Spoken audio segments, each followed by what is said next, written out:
सोमवती अमावस की कहानी। एक साहूकार के 7 बेटे, 7 बहू और एक बेटी थी।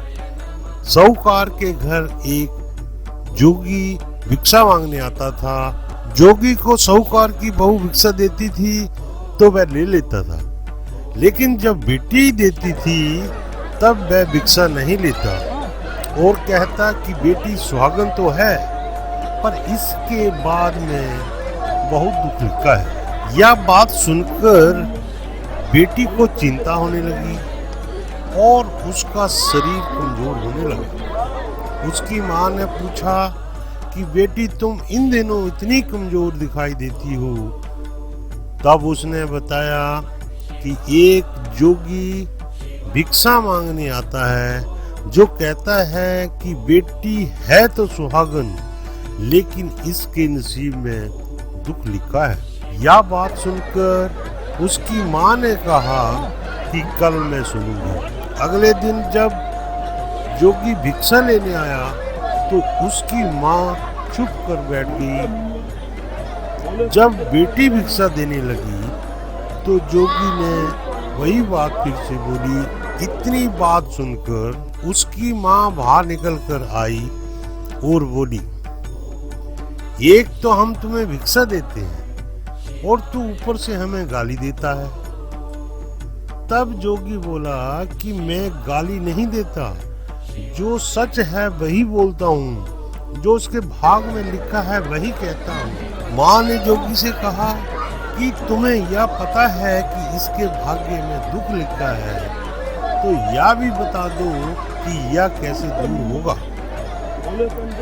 तब जोगी बोला कि 7 समुंदर पार एक सोना धोबन रहती है जो सोमवती अमावस का व्रत करती है।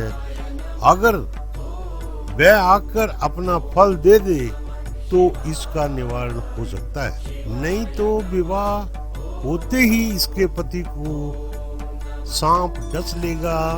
यह बात सुनकर माँ बहुत रोने लगी और सोना धोबन की तलाश में जाने लगी। चलते चलते रास्ते में तेज धूप पड़ने लगी और साहूकार ने एक पीपल के पेड़ के नीचे बैठ गई। उस पीपल के पेड़ में एक गरुड़ पक्षी का घोंसला था जिसमें गरुड़ का छोटा बच्चा था। साहूकारनी को घोंसले के पास एक सांप जाता दिखाई दिया तो उसने उस गरुड़ के बच्चे को बचाने के लिए उस सांप को मार कर डाल के नीचे रख दिया। जब गरुड़ और पंखनी आए तो घोंसले के पास खून देखकर क्रोधित हो उठे और साहूकारनी को चोंच मारने लगे। तब साहूकारनी बोली कि मैंने तो तुम्हारे बच्चे की जान बचाई है। यह सर्प तुम्हारे बच्चे को डसने वाला था तो मैंने इसे मार कर गिरा दिया।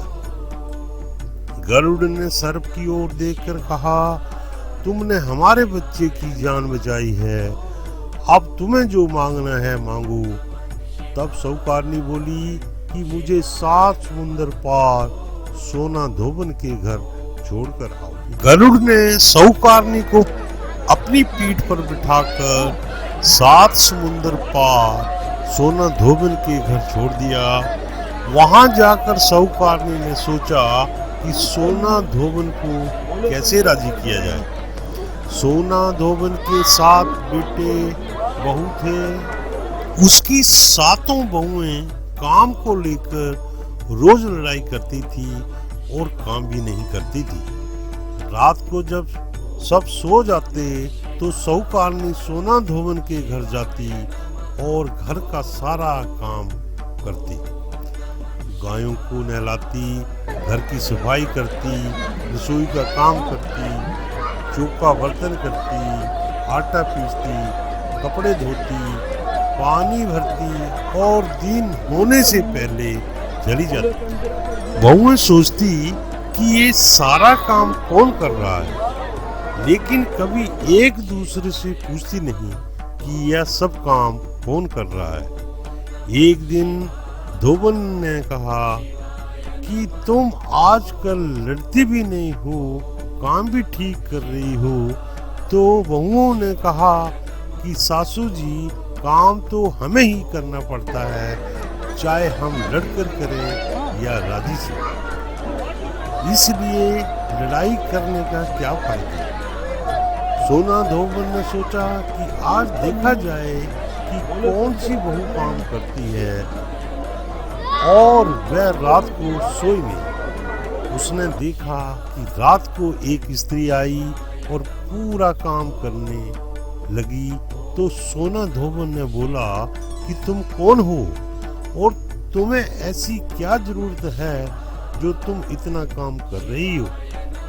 साहूकारनी ने कहा कि जरूरत है तभी तो इतना काम कर रही हूँ। सोना धोबन ने पूछा कि तुम्हें क्या चाहिए।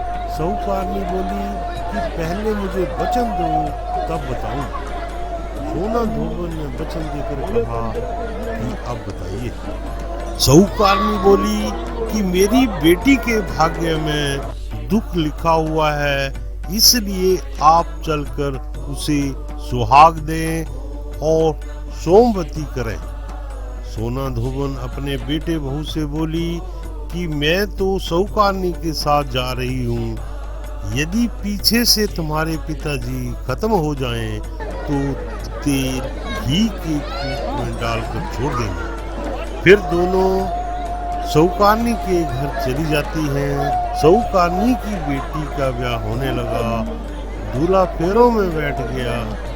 सोना धोबन दूल्हे के घुटने के पास कच्चा करवा रखा, उसमें दूध डाला और तात का तार लेकर बैठ गई। थोड़ी देर बाद सांप दूल्हे को डसने के लिए आया। सोना धोबन ने करवा आगे रखा और तार से बांध दिया, लेकिन दूल्हा डर के मारे मर गया। तब सोना धोबन ने टीके में से रोली निकाली, मांग में सिंदूर निकाला, आंख में काजल निकाला और मेहंदी निकालकर छोटी उंगली से छींटे मारे और बोली कि आज दिन तक मैंने जितनी सोमवती अमावस करी उनका फल तो साहूकार की बेटी को लग जाए, और आगे जो मैं सोमवती अमावस करूं वह मेरे बेटे को लगे। इतना कहते ही दूल्हा जीवित हो गया और वह सोमवती की जय जय बोलने लगी। सोना धोबन वापस जाने लगी। तब साहूकारनी बोली कि तुमने मेरे जुआई को नया जीवन दान दिया है, इसलिए कुछ भी मांगो। वह बोली कि मुझे तो कुछ नहीं चाहिए, सिर्फ एक हांडी दे दो। वह हांडी लेकर चली जाती है।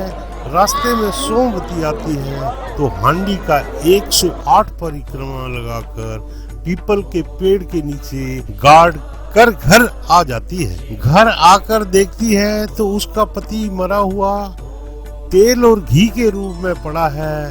तब वह टीका में से रोली निकाली, मांग में सिंदूर निकाला, कोया में से काजल निकाली, नुआ में से मेहंदी निकालकर टिटली उंगली से छींटे दिए और बोली, मैंने जो रास्ते में सोमवती की है उसका फल मेरे पति को लगे। इतना कहते ही उसका पति उठकर बैठ गया।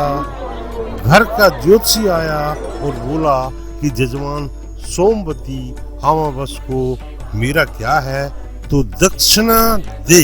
सोना धोबन बोली कि मुझे तो सोमवती रास्ते में आई थी और कुछ भी नहीं किया, जो कुछ भी किया वह सब पीपल के नीचे ही गाड़ दिया। ज्योतिषी ब्राह्मण ने जाकर खोद कर देखा तो 108 और 13 सोने के चक्कर मिले।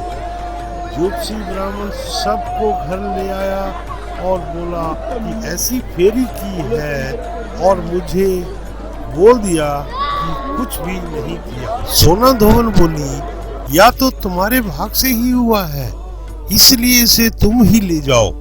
ब्राह्मण बोला कि मेरा तो इसमें चौथा हिस्सा है, बाकी आपका मन हो उसे दे देना। सारी नगरी में बोल दिया गया कि सब सोमवती अमावस का व्रत कीजिए।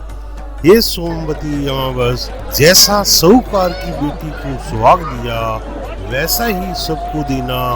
सोमवती अमावस की कहानी कहने वाले को, सोमवती अमावस की कहानी सुनने वाले को, हामी भरने वाले को और अपने पूरे परिवार को देना। जय सोमवती अमावस, जय गंगे।